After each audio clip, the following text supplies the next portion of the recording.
Today I'm going to show you the secret to making a delicious chia jam that comes together in about 10 minutes. You need only 4 ingredients. First up, we have our chia seed, the star of the show when it comes to thickening the jam. Next, we have some natural sweetness options, agave or maple syrup. You can use whatever sweetener you like, sugar alternatives you prefer to use. We'll also need some fresh squeezed lemon juice, fresh or frozen berries, any kind you like. Fresh berries will cook down faster, while frozen berries will take a little bit longer, but will work just as well. I'm using frozen berries here, about 3 cups. To start, we're gonna add the berries to the saucepan, put the heat at medium to start, and then we'll go to medium-high, add in whatever sweetener you want. I'm using agave, and I'm using about 2 tablespoons. 1 to 2 tablespoons is sort of where I would say maybe start with 1 and see where it goes from there. If you don't have a sweet tooth and you're okay not adding a sweetener, that's fine too. Add a squeeze of lemon. For a touch of brightness, about 1 tablespoon should do the trick, approximately the juice of half of a lemon.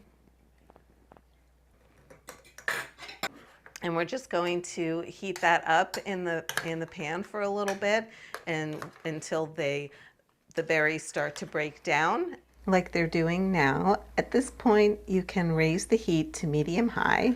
Continue to stir. You don't want it to stick on the bottom of the pan.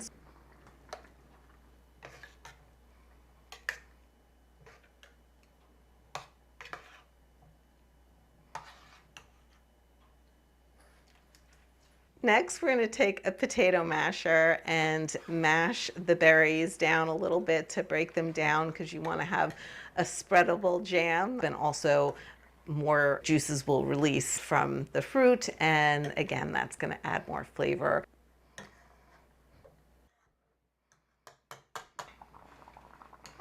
Allow the mixture to come to a boil, stirring continuously. More water will cook off or evaporate. Once the berries have cooked down like this, go ahead and remove the pan from the stove. You're done cooking, and it's time to add the chia seeds now. You can use 2 tablespoons or 3 tablespoons if you want a really thick jam, which is what I'm gonna do today. So if you want it a little less thick, then you could just go with 2 tablespoons of the chia seeds, but I'm gonna use 3. Stir vigorously quite a bit. You want to stir for a few minutes to avoid clumps of chia seeds forming.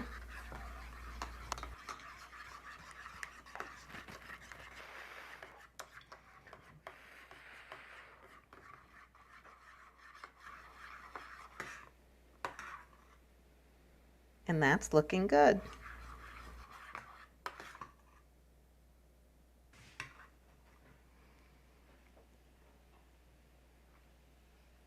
See how it's thickening up there?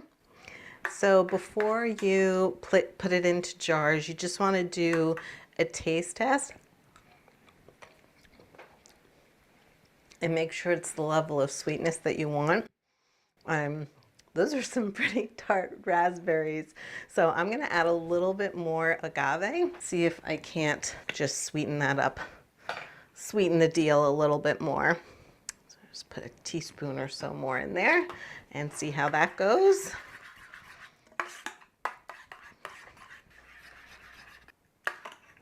Wow, it's really thickening up. Okay, so now let's just test again. That's good.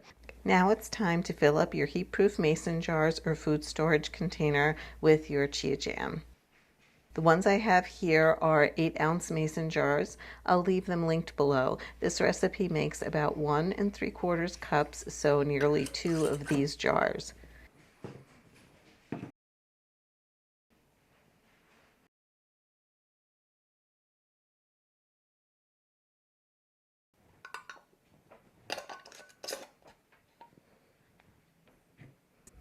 And then you can label your creation. I just bought these blank kitchen labels. I'll leave them linked below. So handy and fun for organizing. I'm going a bit bananas with them, and if you stand in the kitchen long enough while I'm filming videos, I'll probably stick one on you too. And there you have it, delicious, healthy, homemade chia jam.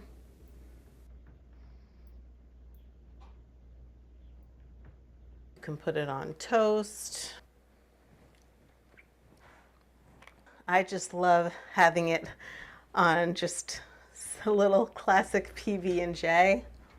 That is so good. Keep in mind that the chia jam, unlike the traditional jams, don't last as long. So the chia jam will last in your refrigerator for about a week, but you can freeze it for up to 3 months. I doubt it's going to last more than days because it's so delicious. I always use it on a lot of different things when I make it. I hope you'll try this chia jam and enjoy it. Let me know in the comments below when you do, and let me know what berries you use to make your chia jam. I'll see you in the comments and in the next video.